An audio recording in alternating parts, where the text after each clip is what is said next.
Assalamualaikum warahmatullahi wabarakatuh, teman-teman semua, apa kabarnya? Ini alhamdulillah kita sudah memasuki Ramadan hari ke-13 ya, hari Ahad ini.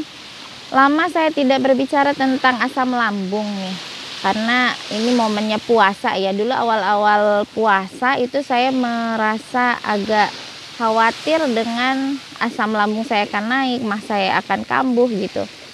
Karena waktu dulu terkena anxiety ya sekitar 1 tahun yang lalu kalau nggak salah terkena anxiety itu, dan itu kita terapinya lumayan lama karena asam lambung itu ternyata mempengaruhi psikologis kita gitu ya.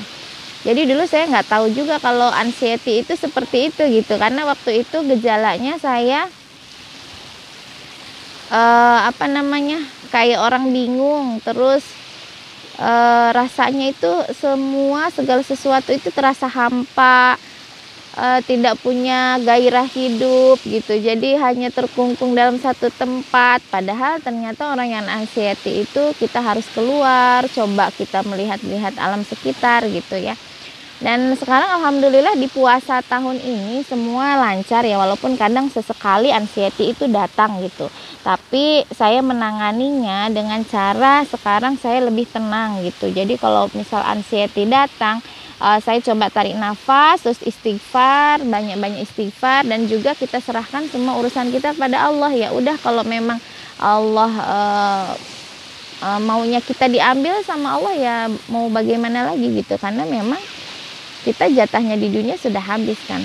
Cuma ya ikhtiarnya kita, kalau kita lagi asam lambung atau anxiety itu perbanyak mendekatkan diri kepada Allah, perbanyak baca Al-Quran, dengarkan ceramah-ceramah keislaman, ceramah-ceramah yang mengingatkan kita kepada akhirat, mengingatkan kita tentang betapa di dunia ini kita hanya sementara gitu.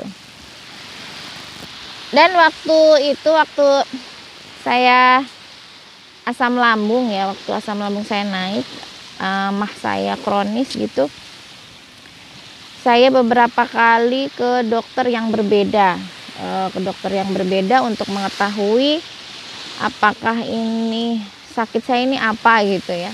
Sampai akhirnya ditemukan kalau itu mah GERD anxiety.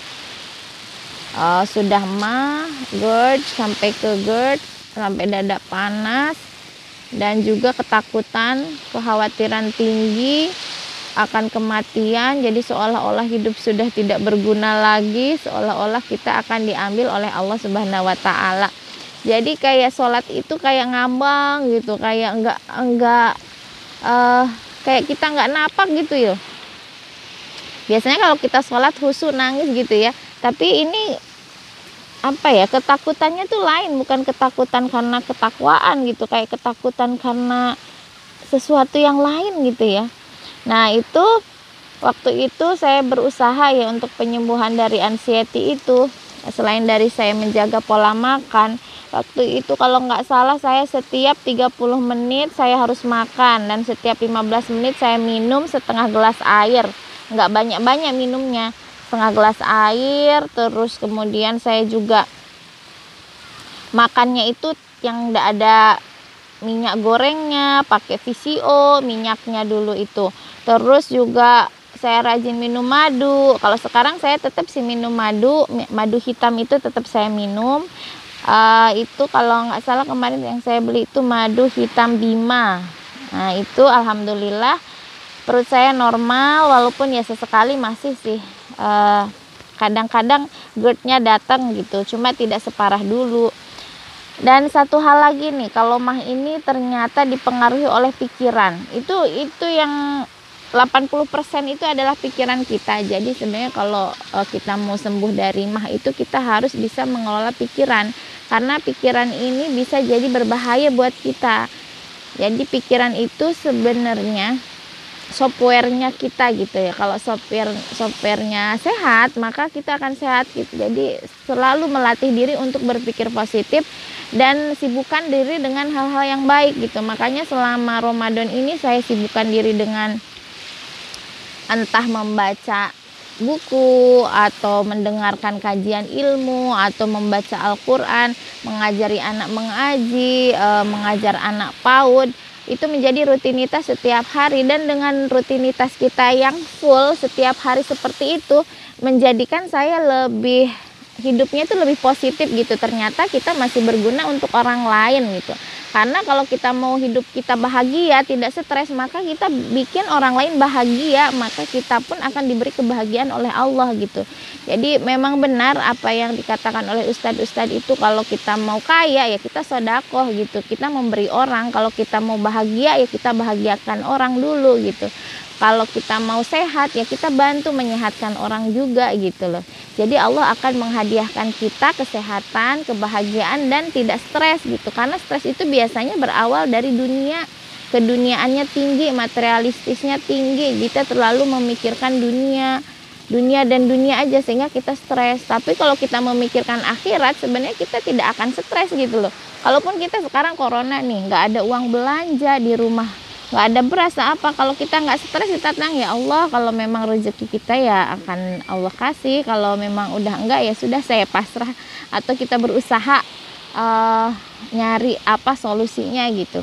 Cuma memang kita harus mengatur pola pikir itu, pola pikir kita atur supaya badan kita ini sehat. Karena semua penyakit itu berasal dari pola pikir, mau GERD, mau asam lambungnya naik, mau enggak, itu pola pikirnya kita. Memang luar biasa pengaruhnya pola pikir dalam kehidupan kita. Makanya kita harus sering-sering membaca buku-buku motivasi, membaca buku-buku yang berilmu, nonton hal-hal yang positif. Terus juga kita berusaha untuk berpikir positif kepada orang lain, jauhkan rasa-rasa curiga, kebencian, itu kita minimalisir gitu. Jadinya hidup kita bisa lebih enjoy gitu ya. Ya sometimes mungkin kita juga harus cuek sih sama orang gitu. Misal sama apa yang diomongkan sama orang. Kadang kan kalau orang-orang asam lambung itu biasanya cepat tersinggung, mudah tersinggung. Itu salah satu ciri orang mah biasanya ya. Dan itu dulu yang saya rasakan, dulu saya cepat sekali tersinggung, ini kenapa ya. Tapi sekarang saya biasanya menganalisis dulu kasusnya. Oh, kalau saya misal dulu ya waktu gemuk kan suka dibilangin, ih gemuk kamu, ih gini macam lah, kalau namanya juga orang gemuk. Nah, tapi dari situ saya berpikir dan berusaha, oh gimana nih membuktikan ke orang kalau saya itu bisa kok menurunkan berat badan gitu. Dan alhamdulillah saya turun berat badannya. Dan ini juga mempengaruhi loh, ternyata teman-teman, penurunan berat badan itu menurunkan intensitas asam lambung saya. Sekarang nggak terlalu sering kambuh gitu. Dulu waktu saya badannya masih besar gitu, masih gemuk, itu sering kambuh asam lambungnya, karena memang kalau banyak lemak yang banyak penyakit ya. Jadi bisa juga caranya untuk mengurangi anxiety atau asam lambung itu kita rajin makan makanan sehat, pola makan diatur, dan juga menurunkan berat badan gitu. Dulu itu juga saya waktu gemuk itu sering sesak nafas, sulit bergerak gitu. Sekarang kita rajin olahraga. Nah, olahraga ini juga untuk yang asam lambung itu jangan khawatir ya kalau olahraga nanti takutnya asam lambungnya naik. Sebenarnya enggak, itu persepsi kita aja sih, dari pikiran kita gitu. Selama ini alhamdulillah saya setiap 15 menit setiap hari saya olahraga. Kalaupun bulan puasa gini saya biasanya jalan-jalan di pantai, menikmati suasana pantai gitu, biar kita tetap dapat olahraga dan dapat keringat keluar. Jadi tips dari saya nih ya, kalau misal kita mau bebas dari anxiety, memang sih belum 100%, tapi paling tidak mengurangi. Jadi perbanyaklah mendekatkan diri kepada Allah, selalu berpikir positif, dan bahagiakan orang lain, mudahkan urusan orang, maka Allah akan mudahkan urusan kita. Itu dari saya, semoga bermanfaat, dan teman-teman semua yang sependeritaan, mungkin satu cobaan dengan saya, sama-sama asam lambung, semoga Allah memudahkan urusan kita di dunia ini, memudahkan kesembuhan kita, dan Allah memberikan kita kesempatan untuk selalu beramal baik, terutama di bulan Ramadan ini. Sampai jumpa lagi di cerita saya tentang asam lambung selanjutnya. Wassalamualaikum warahmatullahi wabarakatuh.